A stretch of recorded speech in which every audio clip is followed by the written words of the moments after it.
So in concluding most of the videos we do, and by that I mean mostly our YouTube videos, I offer a lot of information about, I would say it's mostly contact information, just in case you're interested in learning more about us or how we can help you personally.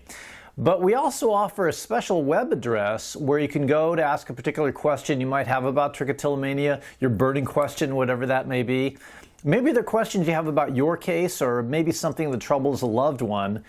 And Glay and I really do look through all of these, and we look for the questions that tend to be the more common ones, because we may then do a video about that. That way our videos have the potential to be the most meaningful for the most people. So here's an example. Melinda writes to us last week. Melinda, you know who you are.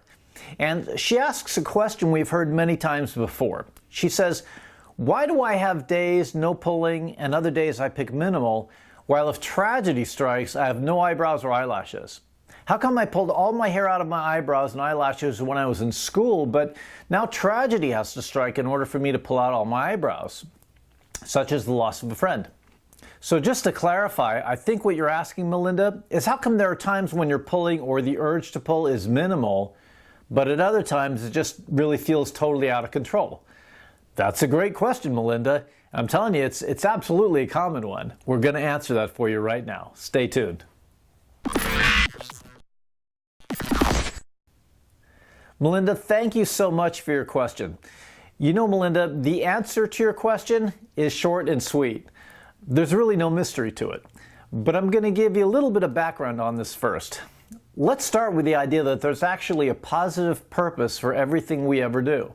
In other words, everything we ever do, especially when we're talking about behaviors that we repeat over and over again, whether we're consciously aware of it or not, there's a reason why we're doing it. We're trying to get something out of it. Often, we're trying to meet a need. Now, this is the case regardless of the behavior. Whether we're talking about a behavior we really like doing and may be really proud of and want to keep doing, or it could also be a behavior that we really don't like and wish we could stop if only we knew how, like hair pulling. Now, think of the need we're trying to meet when we pull as the positive purpose for your pulling activity.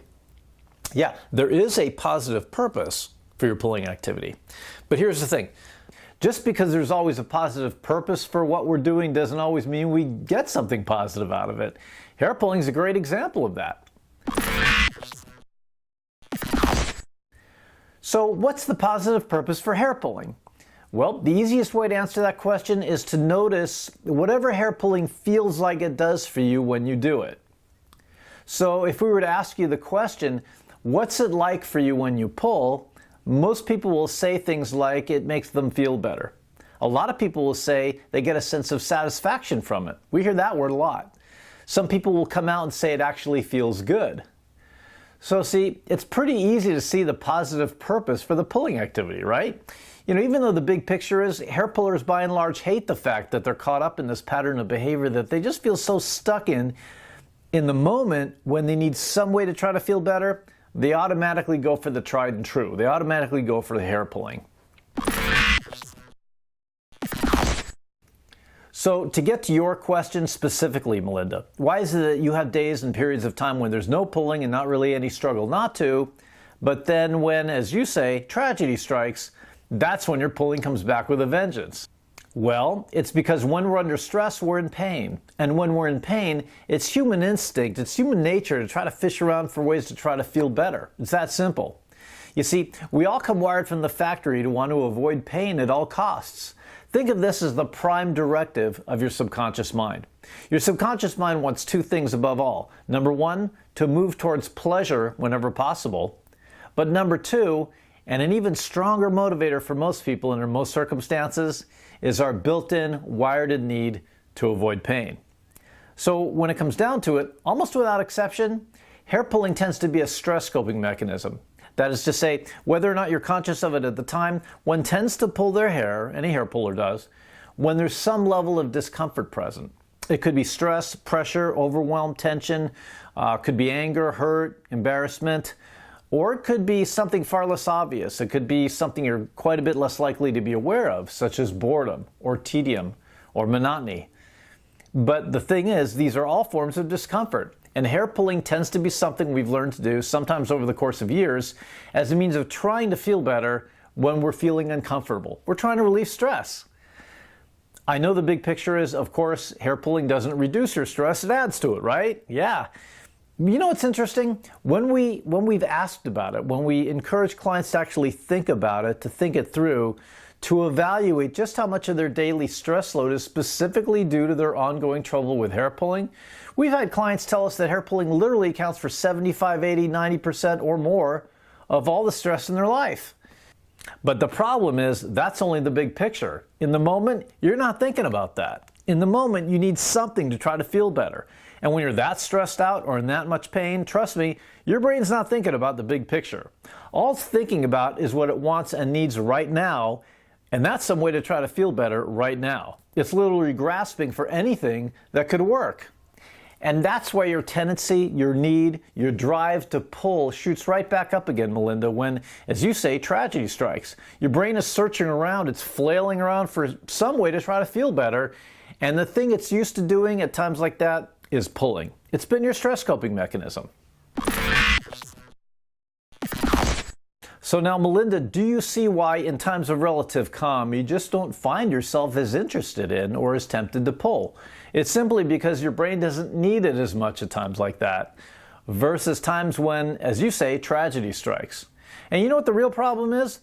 The real problem, Melinda, is you just haven't found any better ways to feel better when you need it, at least yet. But what if there were some ways to feel better quickly without having to pull your hair out? What if you had some other tools you could quickly and easily pull out of your bag of tricks, no matter where you were or what's going on right then, that if you could use these things instead, would help you quickly dissipate that emotional discomfort, thereby neutralizing the urge to pull without having to pull at all? That would be a far more resourceful, far healthier, far more mature way of dealing with emotional discomfort. And you know what? That's what people who've learned to deal better with emotional discomfort tend to do. All of us feel bad sometimes, right? You have to have healthier stress coping mechanisms. You have to have more resourceful ways of managing in the face of adversity than other people who, the first thing they're tempted to do in the moment, the moment something goes wrong, is to escape. Usually by trying to resort to behaviors you almost always regret later. So the moral of the story, Melinda, is this. If you can find better, more resourceful, and frankly more effective ways of dealing with stress than hair pulling, I think that's entirely possible for you. Then guess what?